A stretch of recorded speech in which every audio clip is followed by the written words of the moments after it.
Escuchando hablar algunas voces del despertar de la conciencia, uno puede percibir el mundo maravilloso en el que vivimos y la vida maravillosa que podríamos disfrutar si desechásemos algunas creencias y ataduras que nos limitan. A lo largo de casi una hora de conversación, Kai nos da unas cuantas pinceladas de lo que se avecina, del nivel de conciencia que empieza a alcanzar parte de la humanidad y al que pronto se sumará el resto. Es un proceso bello del que estamos siendo testigos y por el que muchos nos sentimos felices y agradecidos. Inspirados por personas como él, la humanidad dará un gran salto de conciencia. Gracias, Kai, y gracias a la vida por haberte traído a este hermoso planeta. Hoy conversamos con Kai. Somos Luz Televisión se ha venido a la ciudad de Málaga porque ha concertado esta tarde una entrevista o un rato de conversación con Kai, y lo hemos concertado en un centro amigo que se llama Malaca 21. Kai está de gira por España, él es mexicano, y para la gente que no te conozca, Kai, ¿quién les dirías tú que tú eres? ¿Quién le dirías que es Kai? Pues creo que esa es la pregunta más difícil que me pueden hacer, porque no me gusta tanto presentarme como algo, no me gusta mucho etiquetarme, solo sé que soy una persona, un ser humano que en algún punto de su vida logró llegar a una conexión interior lo suficientemente clara y fuerte como para llegar al entendimiento de que todos tenemos la posibilidad de conectarnos y recibir información y canalizar, pero no me gusta realmente llamarme a mí mismo canalizador, ni niño índigo, ni nada de esas cosas. ¿Por qué crees que sucedió eso en ti? ¿Llevabas ya un camino recorrido, un largo camino recorrido, y en esta encarnación digamos que traías mucho trabajo realizado que te permitió conectar muy rápidamente con lo que eras en realidad, más allá que lo llamemos de una u otra manera? Pues posiblemente sí, pero creo que todas las personas que estamos en este camino, si se le quiere llamar de alguna manera el despertar de la conciencia, somos impulsados desde muy pequeños. Creo que la mayoría de las personas que estarán viendo esta conversación estarán de acuerdo en que desde que eran niños sentían muy en lo profundo de su corazón que había mucho más de lo que podían ver en su entorno, porque eso es el impulso que nos lleva a todos en algún punto de nuestra vida a buscar, a comenzar a buscar respuestas a esas preguntas que están dentro de nosotros. Entonces sí, desde niño sí tenía muchas inquietudes. Desde muy pequeño me preguntaba, una de las cosas que solía preguntarme cuando era muy pequeño era dónde terminaba el universo. Siempre quería así como expandirme para llegar a ver dónde terminaba el universo. Era algo que me intrigaba mucho. ¿Qué edad podías tener cuando te hacías esas preguntas? Tendría unos 5 años más o menos. Ya con 5 años. Con 5 años. ¿Y qué respuesta se conseguía en ese momento Kai dar a sí mismo? Ninguna. Ninguna. Lo que lograba percibir era mucha expansión, pero nunca llegué a responderme realmente esa pregunta. En aquel momento de su vida, Kai encuentra a su alrededor un puñado de libros que no deberías leer un niño, no es la palabra debería, pero que no es normal que lea un niño, pero a ti te empezaron a llamar la atención. ¿Qué tipo de libros eran? Sí, bueno, es que realmente yo crecí con un tío que él tenía pues también desde muy joven como que mucho interés en aquella época, que estoy hablando de los años 80, que fue cuando tuve mi infancia. Pues a todos estos temas se les llamaba parapsicología, esoterismo, los temas de los ovnis, todo eso a él le interesaba muchísimo, tenía muchos libros, coleccionaba libros de todos esos temas. ¿Sigue viviendo tu tío? Sí. A día de hoy, ¿cómo te contempla tu tío? ¿Sois grandes amigos? ¿Tenéis conversaciones? ¿Observa tu trayectoria con ojos ojipláticos? ¿Cómo te percibe, tú crees, tu tío? Pues Pues con mi tío tengo una relación muy cercana, yo creo que es de las personas más cercanas que tengo, le tengo mucho respeto, mucha admiración, mucho amor, pero él creo que en parte ya llega un punto en el que muchas de las cosas que hago y que digo no las entiende, No las porque comprende. sí me ha llegado a decir en algún momento cuando le imprimía las canalizaciones que escribo y todo eso, las leía y me decía, pues está muy bien, pero no lo entiendo del todo. ¿Es difícil entender el discurso de Kai? Creo que no lo es, pero creo que él llegó a un punto en el que ya no quiso como que seguir explorando todos esos temas, sino que ya se quedó feliz con las respuestas que encontró con todo lo que él ya exploró. Entonces creo que no es que sea difícil entenderlo, es solo que ya no le corresponde a él entenderlo, no es su camino. Kai tiene muchos dones, muchas habilidades, trata temas muy diversos, pero hay un tema que a mí me parece fascinante, que es el de canalización de los cetáceos, así lo hemos planteado. ¿Es correcto? Sí, sí es correcto. Creo, hasta donde mi conocimiento llega, creo que es la única persona que conozco en este planeta que tiene esa capacidad de canalizar o, llamémoslo de otra manera, comunicarse con los cetáceos. De una forma, entiendo, telepática. No, no es telepática, ellos lo llaman comunicación holográfica. Bien. Que va más allá de la telepatía, porque la telepatía se basa en el entendimiento de que es una comunicación basada en transmisión de pensamientos. Y lo que ellos hacen no es transmitir pensamientos, lo que ellos hacen es, le hablan directo a tu corazón, te transmiten como un cúmulo de imágenes mezclados con sentimientos y con información que llega a lo profundo del corazón y que te transforma de alguna manera.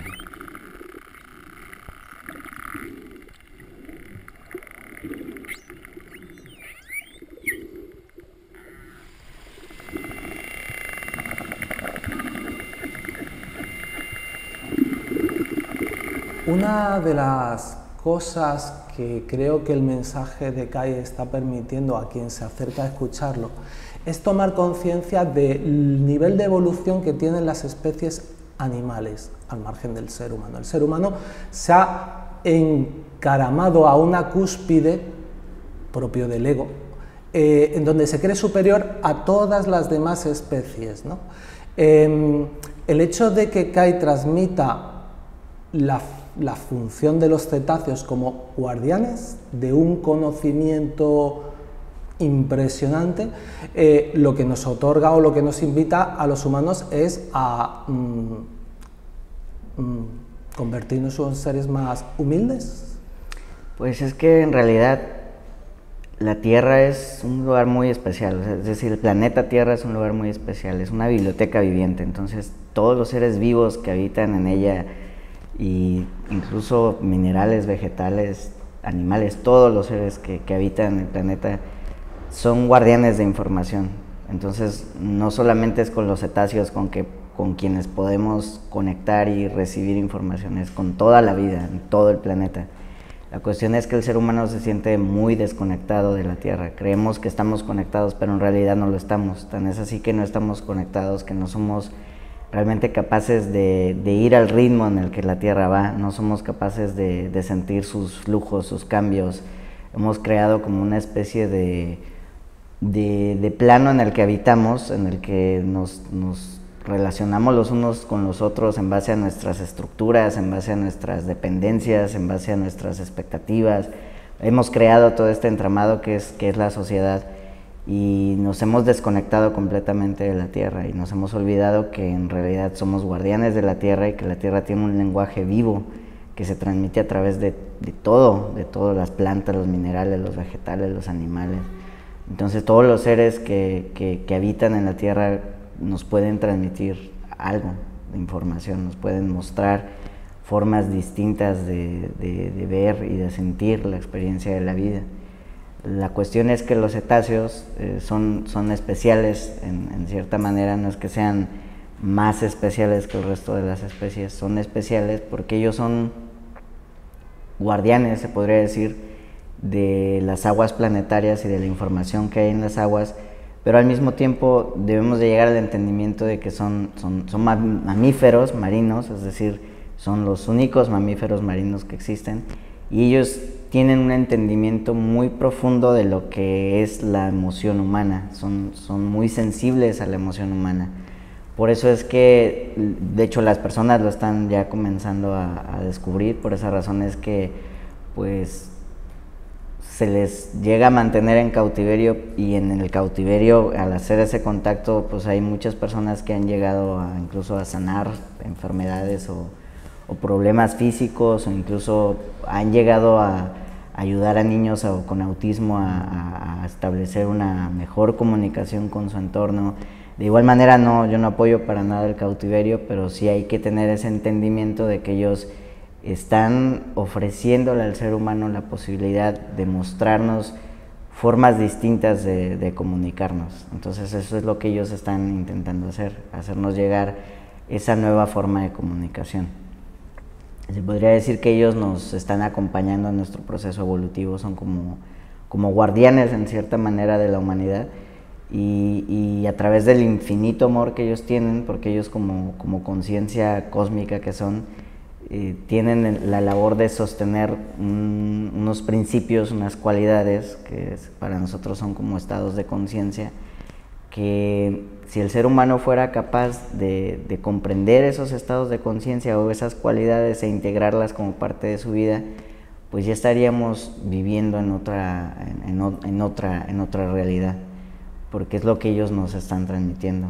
Y esos principios son muy básicos, es solo el amor, la alegría, la unidad y la cooperación, es lo que ellos transmiten como conciencia colectiva que son.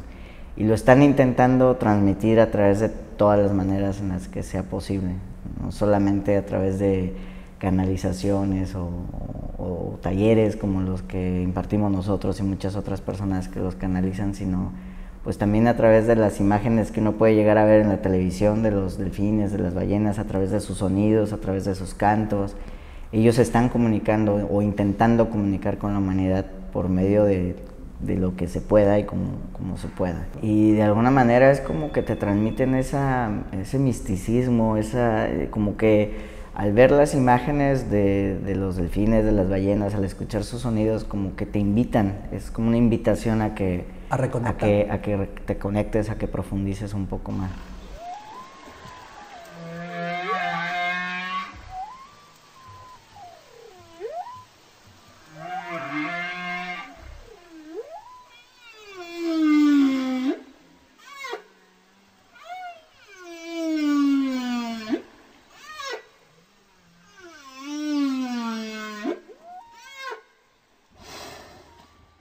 ¿En qué momento de su vida Kai toma conciencia por primera vez de esa conexión con un cetáceo? ¿Recuerdas el primer momento, el primer encuentro o cómo fue? Sí, por supuesto, creo que es algo inolvidable. De hecho, la conexión con ellos ha ido surgiendo por etapas, se podría decir, porque la primera conexión fue en el 2004 y nunca en mi vida había visto o estado frente a un delfín. ¿Dónde fue? Fue en mi casa, me encontraba leyendo una revista de ciencia y había un reportaje de delfines y había en el comienzo del reportaje de delfines de ese artículo era una fotografía que ocupaba los dos planos de la revista. Entonces abrí la revista y comencé a ver la imagen y era una imagen de dos delfines. Y sentí como si de pronto esa imagen me llevara hacia adentro, como si de pronto esos dos delfines me estuvieran como invitando a conectar. Entonces cerré la revista, cerré los ojos, comencé a meditar, a conectar y me vi como si yo fuera uno de ellos, como si ellos dos me estuvieran acompañando y me vi en las profundidades del océano, pero de alguna manera era como otro plano del océano porque no veía en lo absoluto oscuridad, veía mucha luz ahí dentro. Y de pronto comenzaron a mostrarme a la distancia una ciudad, era como pues, una ciudad de luz que se veía muy, muy a lo lejos. Me decían que esa era una ciudad cristalina, desde donde ellos como que sostienen la frecuencia que ellos irradian, los códigos de luz, la información que ellos transmiten, que anclan aquí en la Tierra y le transmiten a la humanidad.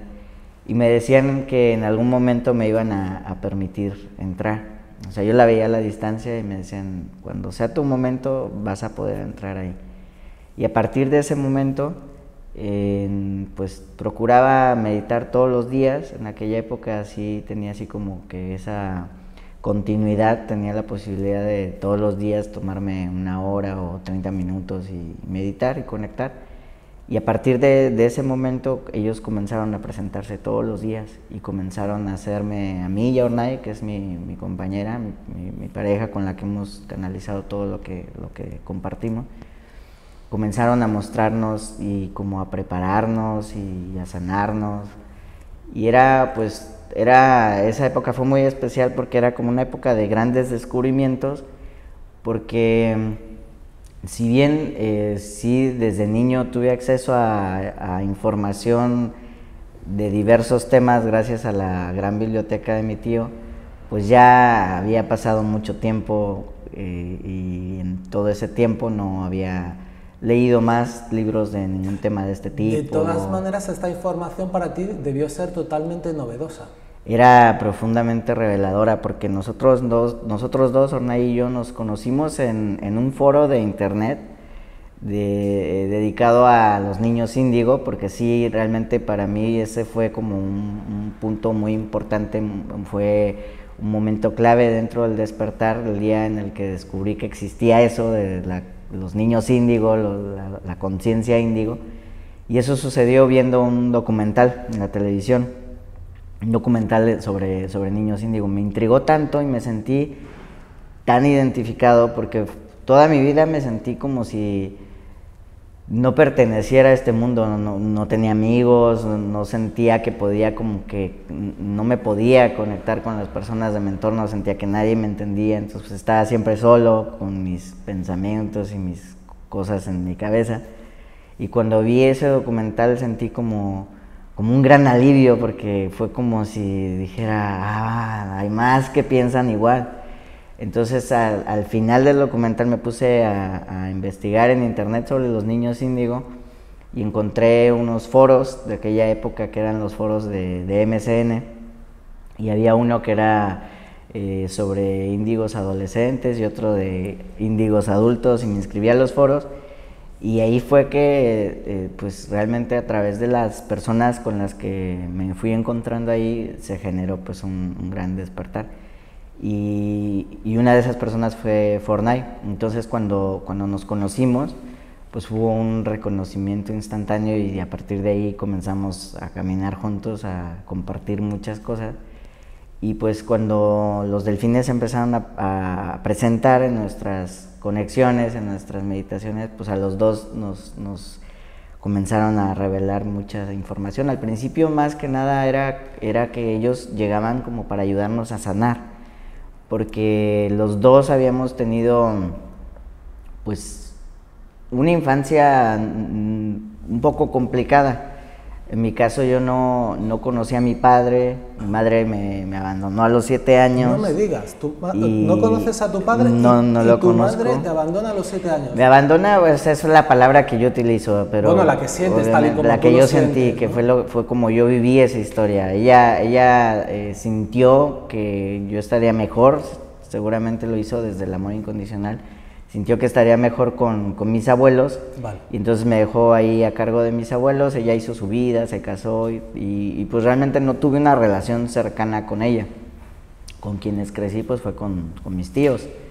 ¿Y con tus abuelos? Y con mis abuelos hasta cierto punto, porque mi abuelo falleció cuando yo tenía 6 años. Vaya. Y mi abuela cuando yo tenía 11 o 12 años. ¿Y a los 11 o 12 años que ya no tienes ni padre, ni madre, ni abuelo, ni abuela, qué es de Kai? Me quedo con mi tío.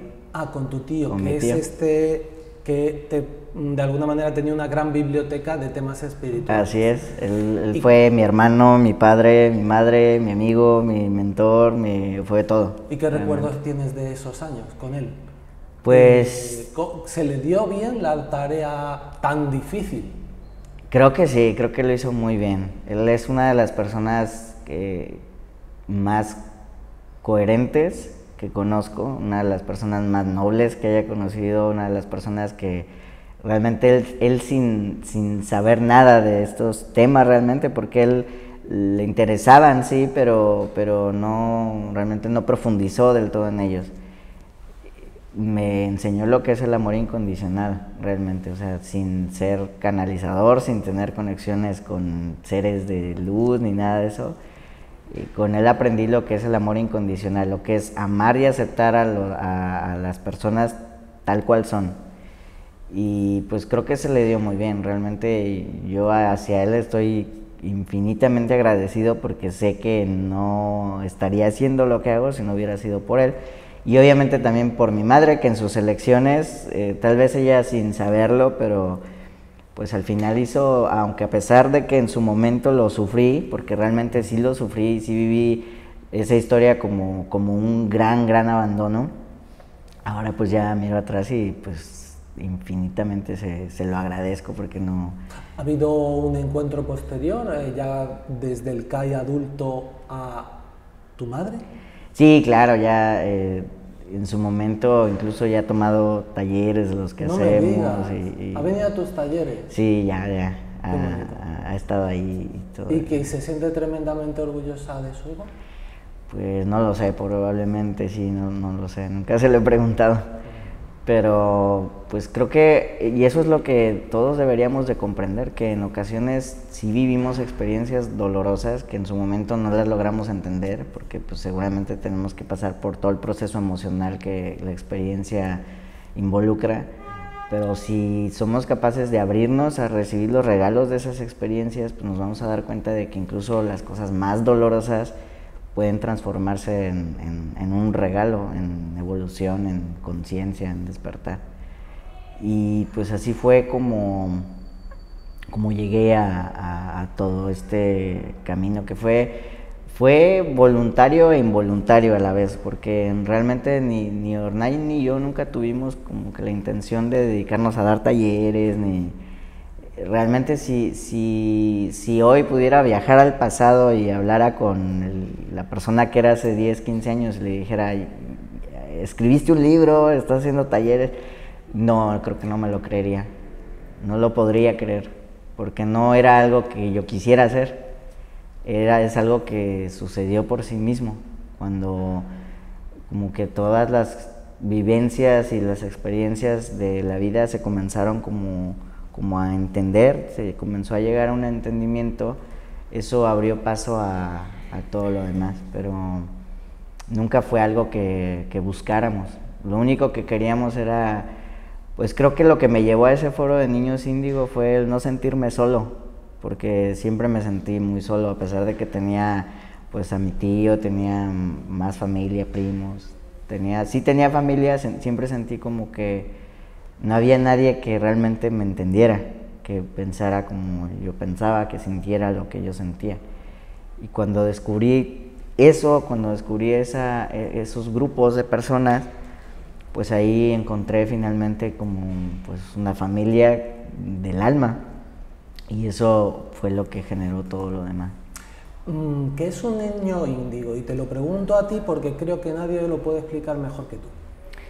Pues lo que yo recuerdo que explicaban en aquella época, porque incluso desde aquella época siempre algo que tanto Ornay como yo hemos sentido muy profundo en el corazón es que el ser humano no debe de etiquetarse en lo absoluto, porque cuando ya te etiquetas es como que ya te condicionas y ya no abres la puerta a seguir evolucionando.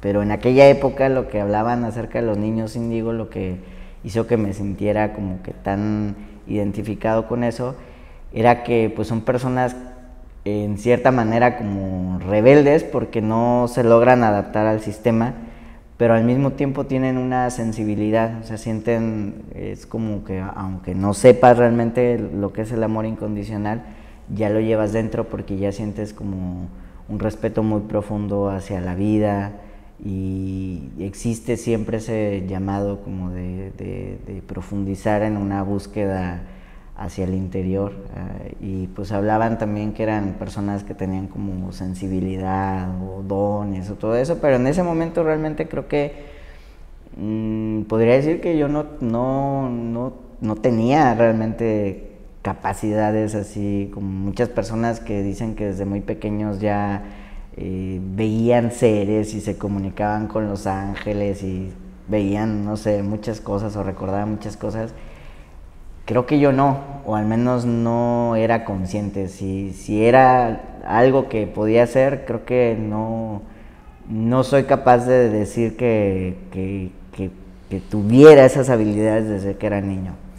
Se despertaron después. ¿Qué misión tienen los niños índigo? ¿Para qué han venido a la Tierra? Si es que han venido para algo. Pues para mí es parte de la evolución de la humanidad. La humanidad tiene un potencial infinito, tiene un potencial ilimitado, que de hecho se sabe que solo utilizamos el 10% de nuestro cerebro. Entonces realmente no es que los niños índigo, los niños cristal, los niños arcoíris sean sumamente especiales o elegidos. Es solo que la humanidad por sí misma está evolucionando. Estamos evolucionando como una consecuencia directa de la evolución, no de la evolución, del movimiento mismo que la Tierra está llevando a cabo dentro de la galaxia. En el momento en el que la Tierra ya comenzó a adentrarse a la banda de fotones, comenzó a suceder una evolución en la humanidad. O sea, realmente todos estamos evolucionando y todos estamos o llegaremos a ese punto donde la conciencia, lo que llaman índigo, se despierte en el ser humano, que es el propósito de esa conciencia es generar expansión, es generar un despertar. Y creo que todos nos estamos dirigiendo hacia ello. No podríamos decir que solo unos cuantos son elegidos para eso. Estamos todos viviendo un proceso evolutivo. Cada uno de nosotros va como que a su ritmo, pero todos estamos entrando a esa vibración. Por eso es que pareciera ser que el mundo ahora está de cabeza, más allá de que pues existen todos estos potenciales de guerras y de cuestiones que están ocurriendo. Creo que en el plano de lo cotidiano, en la gran mayoría de las personas que conformamos este mundo, sí está sucediendo una transformación. Y esa transformación no viene impulsada por un grupo de personas o por un tipo de personas que se identifiquen con una u otra etiqueta. Creo que viene impulsada por todos nosotros y por la Tierra misma, que es la que nos está como llevando de la mano en ese proceso de evolución.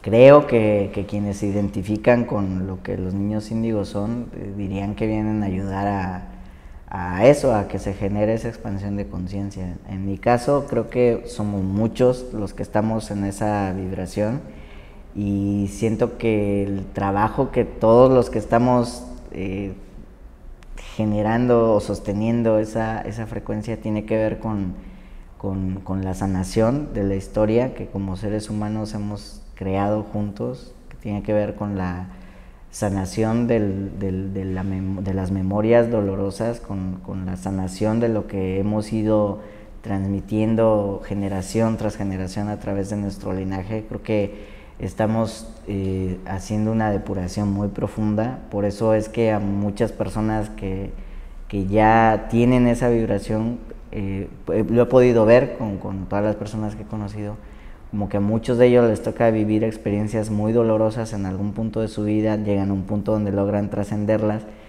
y dan un salto de conciencia, y eso uno tal vez no sea plenamente consciente de lo importante que es, pero a nivel colectivo, cada vez que cualquier persona logra superar una experiencia dolorosa y la integra desde un entendimiento amoroso de la misma, genera una expansión de luz a su alrededor, de la cual ni siquiera es consciente, porque en realidad es verdad eso de que tanto se dice de que todos somos uno. Realmente sí lo somos, aunque no lo podamos realmente sentir, porque ya cuando salimos a la calle y convivimos, pues no va a faltar que haya cosas que suceden allá afuera, o haya personas que están allá afuera con las que chocamos, con las que no resonamos, pero a pesar de esas diferencias sí somos uno, y tu despertar, tu propia sanación, pues ayuda a todos los que te rodean. Y eso serían, para mí los niños índigos serían como, en cierta manera, como aquellos que están preparando la tierra, como si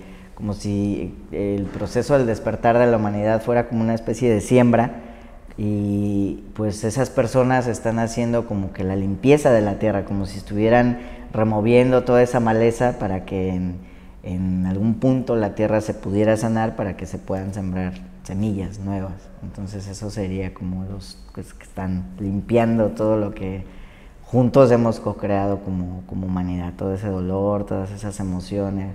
Pues a las personas que vienen con esa vibración les toca hacer todo el trabajo de limpieza. Como decía al principio, con Kai se puede hablar de muchas cosas y yo no quiero dejar pasar la oportunidad de que tengo a Kai muy cerquita para preguntarle sobre la Antártida y sus proyectos respecto a la Antártida. ¿Qué es la Antártida para Kai? Uy, la Antártida creo que es uno de los lugares más especiales en los que haya estado en este planeta. Es un lugar en el cual las 2 ocasiones que tuve pues el regalo, la fortuna de poder estar ahí, es el lugar donde la vibración de la 5ª dimensión la pude sentir de una manera muy, muy, muy clara. Algo que logré notar estando en Antártida es que tienes menos influencia de la mente. Es como que toda esa lluvia de pensamientos que uno puede llegar a tener en la ciudad donde solemos habitar, que en ocasiones tenemos muchas lluvias de pensamientos. Que no son nuestros, sino son contaminación de lo que otros mueven, otros piensan. Así es, ahí no sucede eso. Otra de las cosas que vi es que el tiempo pasa como de una manera más lenta, se podría decir, porque te invita el lugar a estar 100% presente, porque realmente cuando estamos aquí en las ciudades, en nuestra vida cotidiana, en el trabajo, en las obligaciones, en las responsabilidades, el ser humano tiende como a desplazarse en el tiempo, porque en ocasiones estamos o pensando en el pasado o proyectándonos hacia el futuro, pero no estamos realmente en el presente. Entonces eso hace que el tiempo para uno transcurra aparentemente más rápido, pero no es que el tiempo transcurra más rápido, es que tú estás distrayéndote todo el tiempo, o estás recordando cosas del pasado, o estás temiendo lo que va a ser tu futuro, pero el presente no lo vives. Y Antártida es un lugar que te invita a estar presente, porque tiene una magnificencia y una belleza tan impresionantes que no te da espacio a que te distraigas, te lleva a estar ahí.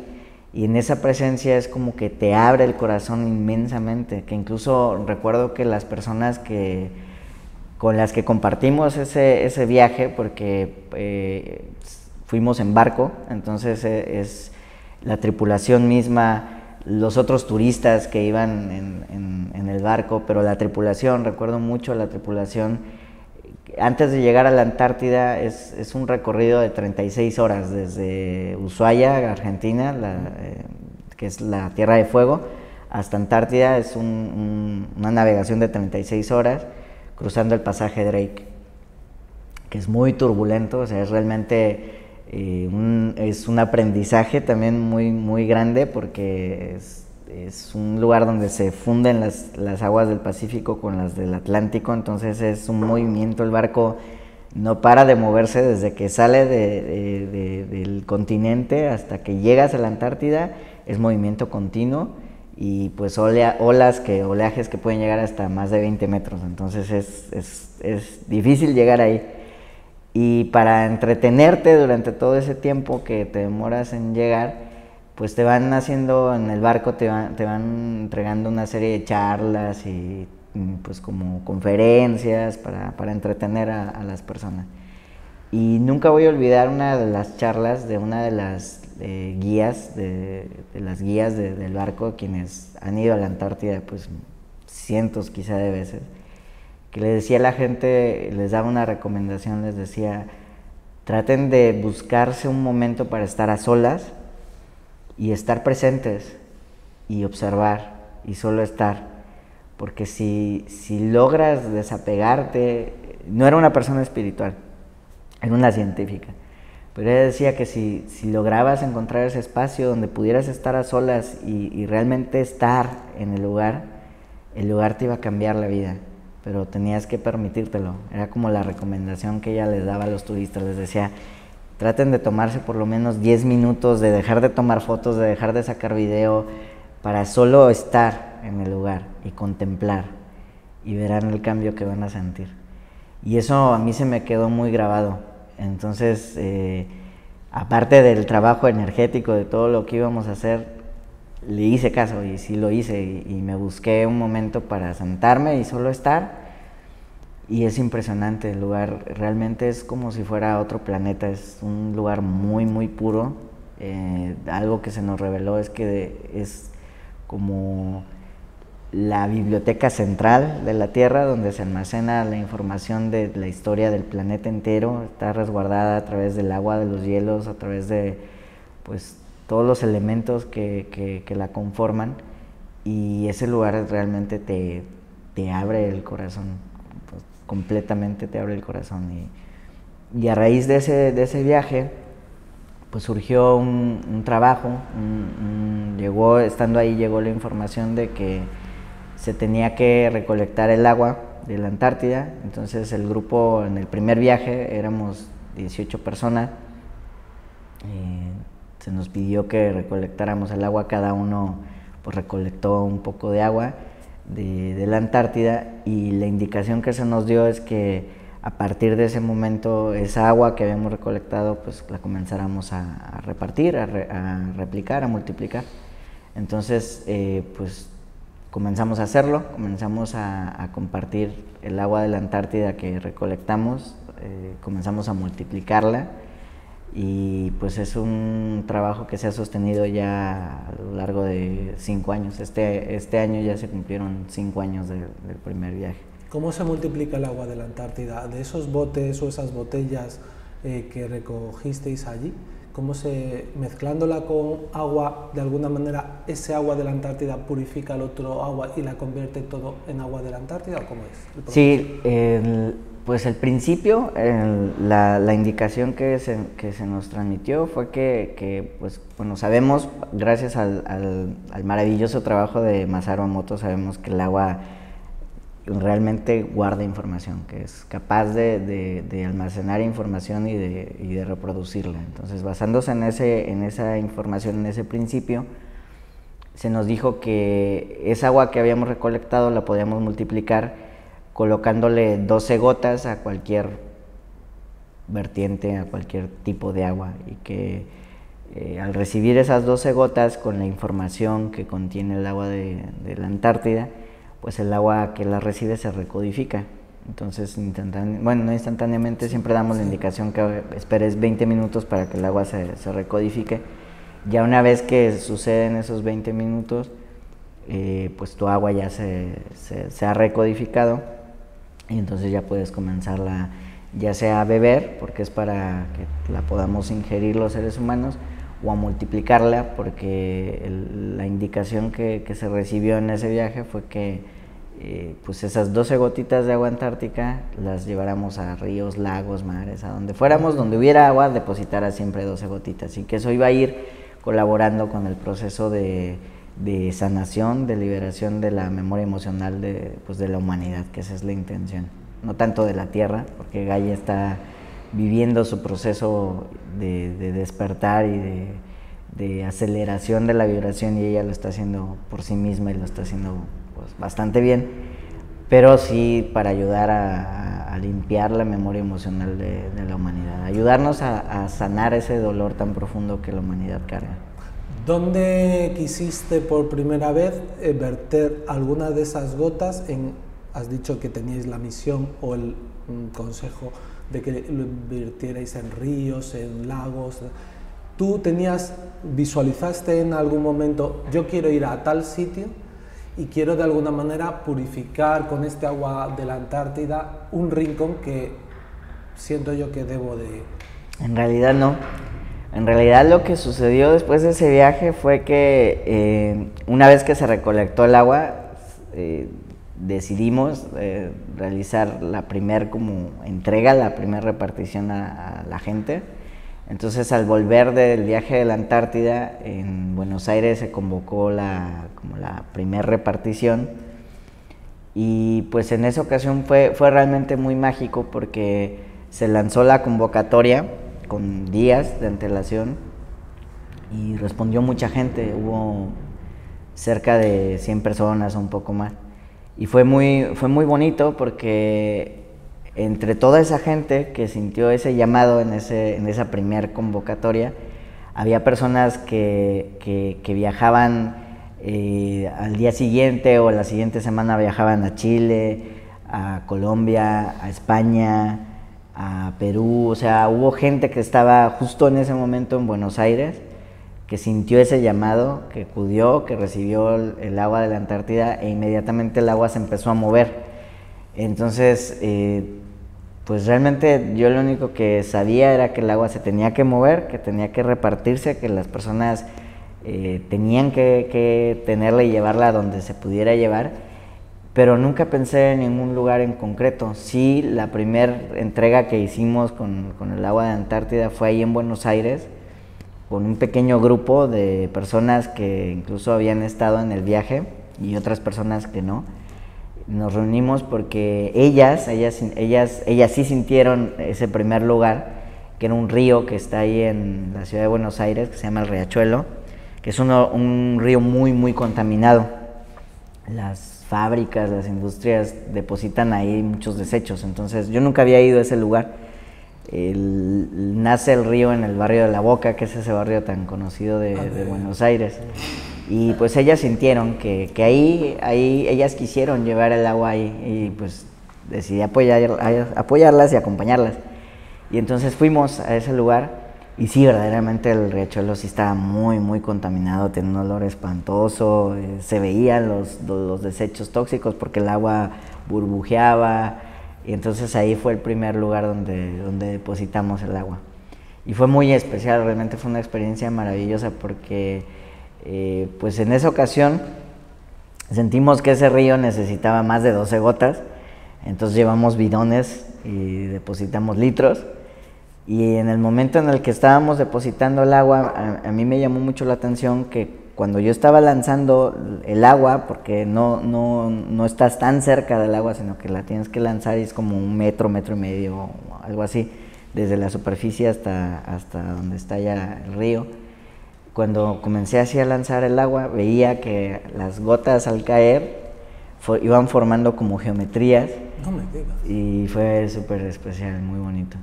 Como la flor de la vida se iba formando. Entonces ahí me llegó el entendimiento de que es un agua que ayuda como a rescatar la energía de la vida. Entonces, las personas con el tiempo, conforme se fue moviendo el agua de Antártida y le fue llegando a las demás personas, hubo quienes, realmente esto no fue una indicación, no fue una de las instrucciones que se recibieron en el momento en el que se recolectó el agua. No se nos dijo que fuera un agua que ayudaba a mejorar la salud, no se nos dijo eso. Y de hecho no la difundimos con ese propósito. Pero hubo gente que se empezó a sentir bien, y ha habido personas que conforme han conectado con el agua se han sanado de procesos físicos personales que cada uno tuviera. Sí, así es, y pues eso también forma parte de lo que es Aguace. Para mí lo que el agua de la Antártida genera es como una restauración de la energía de la vida en las aguas, y eso pues conlleva un proceso de sanación física y emocional, pero no es un agua milagrosa en absoluto, no. Nosotros no decimos que sea el agua milagrosa, creo que tiene que ver mucho con la intención y la voluntad que las personas que resuenan con ella, pues es como, claro, es como que toda herramienta es buena, pero toda herramienta necesita también de la colaboración de aquel que hace uso de ella para que realmente pueda liberar todo su potencial. Y sí ha habido personas pues que experimentan sanación, y algo que sí hemos notado es que, por ejemplo, se le puede colocar a las plantas y las plantas sí se llenan de vida. Hubo una amiga que es una persona que nos organiza talleres ahí en la Ciudad de México, que descubrió eso, porque también eso no fue una de las indicaciones que se recibieron, pero ella comenzó pues a regar sus plantas con el agua de la Antártida y notó que sus plantas, que unas plantas que ya se habían secado, que ya estaban muertas, comenzaron a reverdecer. Entonces ella pues ya no riega sus plantas con ningún agua que no sea el agua de Antártida. Claro, porque si alguien recibe, aunque sea una probeta de agua de la Antártida, tiene toda el agua de la Antártida que quiera fabricar con esa pequeña cantidad de agua. Así es, esa es la intención. La intención, lo que se le explica a las personas cuando se entrega el agua de la Antártida, pues se les pide que pueden llevar un gotero o pueden llevar una botella. Siempre se les pide que sea una botella nueva, o sea que... ¿Y de cristal? Sí, porque entiendo que cuando se hace la repartición, pues sí se les dice que lleven botella de plástico, ¿no? Vale. No tienen que llevar forzosamente botella de cristal. Pero sí que es una botella nueva, que se abra ahí, le quitamos la etiqueta para que no lleve ningún otro tipo de información, se les colocan las 12 gotas y se les dice que en cuanto puedan, no tiene que ser inmediatamente, pero lo más pronto posible, sí trasladen el agua a una botella de cristal que haya sido previamente esterilizada para que pues el agua no se vaya a contaminar, para que sí les pueda durar, porque la intención es que se conserve mucho tiempo. Y de esa manera las personas tienen lo que nosotros llamamos su botella madre, que vendría siendo como el agua original que tú recibiste, y a partir de ahí la puedes multiplicar, pues como la flor de la vida, puedes ir replicándola una y otra vez, y como solo con 12 gotas, pues no es tanta la cantidad que se necesita para poder replicarla, y puedes pues tener todos los múltiplos que quieras o que necesites. La idea es que puedas seguirla pues multiplicando todo el tiempo, y ese es su labor, es ayudar a que en el ser humano, ayuda a que pues como que se sane la memoria emocional. Es como, su energía es muy, muy amorosa. Algo que también notamos es que, eso sí lo hemos notado, es algo muy, muy claro que sucede cuando se colocan las 12 gotitas. Incluso como que la consistencia y el sabor del agua cambia, como que es un poco más dulce, no salada, porque por algún motivo no... El agua de la Antártida no es salada. Es como una mezcla, porque el lugar de donde la recolectamos es un canal que se llama el canal Lemier, y en ese canal pues había una gran cantidad de icebergs. Entonces el agua que se recolectó es en parte salada, en parte dulce, es como una mezcla. ¿Por qué elegisteis ese sitio concretamente? Porque ahí se nos dio la indicación. O sea, dentro de lo que fue el viaje, el día que se iba a hacer ese recorrido, se nos dio la indicación que tenía que ser de ahí. Y pues fue realmente muy especial, porque incluso la recolección misma estuvo llena de sincronicidades, porque originalmente cuando se hacen ese tipo de expediciones a la Antártida, los guías, es decir, los guías de los barcos, los que diseñan las expediciones, sí tienen su plan, traen planificados los itinerarios, pero todo está sujeto a cambio porque el clima en Antártida es muy impredecible. Entonces de un momento a otro se pueden liberar ráfagas de viento, porque algo que ellos decían era que en Antártida tienes prácticamente todos los días vientos huracanados de 200 kilómetros por hora y nadie dice nada, porque nadie se entera de eso. O sea, permanentemente hay viento muy fuerte en Antártida y es lo normal, es el clima normal. ¿Pero por qué nadie se entera de ello? Pues ellos se reían porque decían, hacen un escándalo cada vez que hay un huracán en cualquier otro lado del mundo, pero en Antártida esto es cosa de todos los días. O sea, realmente la mayoría de las personas no sabe que el clima en Antártida sí es así de extremo y sí hay esas ráfagas de viento tan intensas.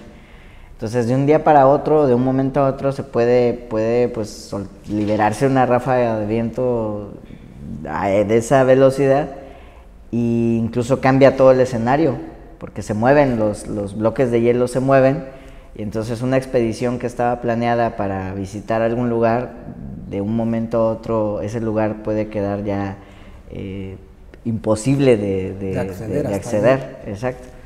Entonces, en esa ocasión, el plan original era, no recuerdo si visitar una base científica o una isla, realmente no lo recuerdo, pero no se pudo realizar esa expedición. Entonces el cambio que hicieron fue una navegación en Zodiac, que es el tipo de embarcación que se utiliza para navegar entre los hielos. Intercambiaron esa visita a esa isla por una navegación en Zodiac, y eso nos iba a permitir estar en contacto con el agua, porque en realidad en el resto de las expediciones pues no podíamos tener contacto con el agua porque eran navegaciones muy rápidas del barco a la superficie, y el agua de la Antártida era imposible recolectarla desde la orilla de la superficie en las islas, porque pues había mucho excremento de pingüinos, entonces no hubiera sido un agua limpia. Entonces la indicación era que fuera agua limpia. Claro. Entonces esa fue la sincronicidad que ocurrió, que hubo un cambio así inesperado en el itinerario que nos permitió navegar y estar una hora ahí navegando y poder realmente acceder al agua en un lugar muy muy limpio. Y ese es el agua que se recolectó. Entonces esa fue la señal de que tenía que ser ahí de donde se recolectara el agua, porque era bastante claro que había habido cambio en el itinerario de manera que pudiéramos acceder al agua de ese lugar, que era un agua muy limpia, muy pues libre de excremento de pingüino. Entonces esa fue como nuestra señal, que ese era el lugar de donde se tenía que recolectar. Y el lugar era un lugar realmente hermosísimo. Afortunadamente todo eso lo pudimos filmar, y con todo ese material se hizo un documental para que las personas que quieren conectarse con lo que Antártida es, pues pudieran verlo en el documental que se hizo. ¿Se puede ver ese documental a través de tu página web? Sí, así es, entrando a la página web, hay todo lo que es el agua de Antártida, tiene su propia sección, que la sección se llama Red de Agua Antártica, y ahí se puede entrar y se pueden ver pues los documentales de los dos viajes, porque ya van 2 viajes que se hacen, el primero y el del segundo. Cada uno fue documentado con todas las experiencias que sucedieron, y están ahí en nuestra página web para que quien quiera verlo pues lo pueda ver. Decíamos al principio que Kai está de gira ofreciendo charlas y talleres. ¿En qué consiste un taller con Kai? O sea, una persona que diga, ¡jo, qué tío más interesante, me encanta, yo quiero conocerlo, yo quiero hacer un taller con él! ¿En qué consiste un taller con Kai? Los talleres se basan en los códigos de luz, que ese es el trabajo, por decirlo, que hacemos, que fue a raíz de esa conexión que tuvimos con los cetáceos en aquellos años, entre el 2004 y 2008. En su momento, en aquellas primeras conexiones, nos llegó la información de que en algún momento íbamos a canalizar algo a lo que ellos llamaban códigos de luz. Yo no sabía qué era eso, pero eso fue lo que ellos transmitieron. Y en el 2008 los códigos de luz comenzaron a llegar. Se podría decir que son símbolos para que la gente lo comprenda, pero para nosotros son mucho más que símbolos, son energías vivas. Entonces son geometrías vivas. Tenemos varios sistemas. Tenemos el sistema cristal arcoíris, por ejemplo, que es el que habla todo acerca de la conciencia cetácea. La mayoría de esos códigos son transmitidos por ballenas, por delfines, pero también está la conciencia crística ahí, está la energía del Maestro Jesús, de la Maestra María Magdalena, y pues es un sistema muy, muy grande de códigos, son 57 códigos, y la intención es que las personas puedan pues entrar a la vibración del amor incondicional, que eso es el propósito de ese taller en concreto, que uno pueda sanar las heridas que tenemos en nuestro corazón, para que realmente podamos abrirnos al entendimiento de lo que la conciencia crística y el amor incondicional son. No he entendido muy bien, y te pido que me lo expliques otra vez, ¿qué relación tienen los códigos de luz con la energía de Jesucristo y María Magdalena, que tú también canalizas. ¿Nace de lo mismo o son dos vías de conocimiento, de canalización que estás recibiendo? Se podría decir que los códigos de luz son energías vivas que fluyen a través de determinadas frecuencias. O sea, en el universo en el que habitamos, dentro de lo que son todo el orden de las dimensiones, hay distintas frecuencias y esas frecuencias están transmitiendo información. Entonces los códigos de luz se podría decir que son un lenguaje cósmico que puede transmitir la información que se deriva de esas frecuencias. Y una de las frecuencias que existen en nuestro universo, por lo menos, es la frecuencia de la conciencia crística, que va más allá del personaje de Cristo. Cristo fue un ser humano que llegó a un punto en el que pudo ser capaz de, como ser humano físicamente encarnado en la tercera dimensión, sostener esa conciencia crística. La esencia de la conciencia crística es pues el amor incondicional, es el poder verdaderamente relacionarte con todo lo que te rodea desde ese amor incondicional, ver la vida sin juicio, ver todo lo que te rodea sin juicio, abriéndote siempre al entendimiento que tú puedes aprender de todo lo que te rodea y ser capaces de amar todo lo que te rodea, incluso a esas personas que te han lastimado, llegar a verlas desde ese entendimiento, desde el amor. Esa es la conciencia crística, el amor incondicional. Y los cetáceos vibran en esa frecuencia de amor incondicional.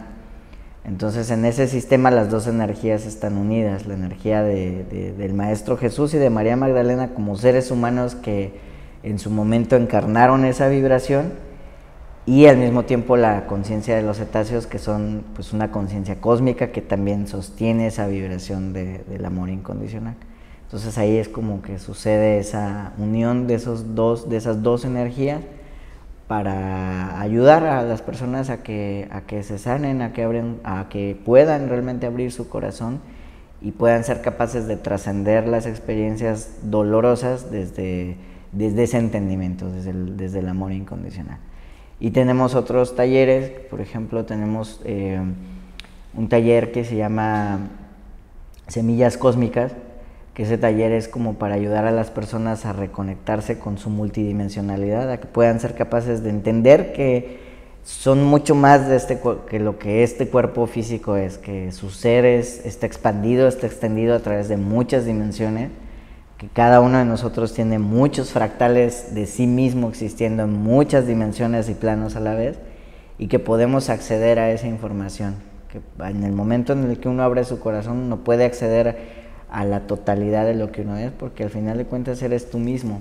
Es decir, esa sabiduría que todos estamos buscando, esa iluminación, ese despertar de conciencia, va a llegar, pero va a llegar a través de ti, a través de tu propio ser, porque tú eres un ser multidimensional, tú eres un ser divino, tú eres un fractal de aquella conciencia a la que consideras como el origen, la fuente, Dios. Tú eres un fractal de esa energía, no es que esa energía te haya creado para vivir la experiencia humana. Esa energía se proyectó a sí misma a través de lo que uno es para poder vivir no solo la experiencia humana, sino muchas otras experiencias. Y esa es la intención de ese taller, que puedas llegar como que a ese entendimiento de que eres mucho más de lo que crees ser y que puedas permitirte acceder a todo eso.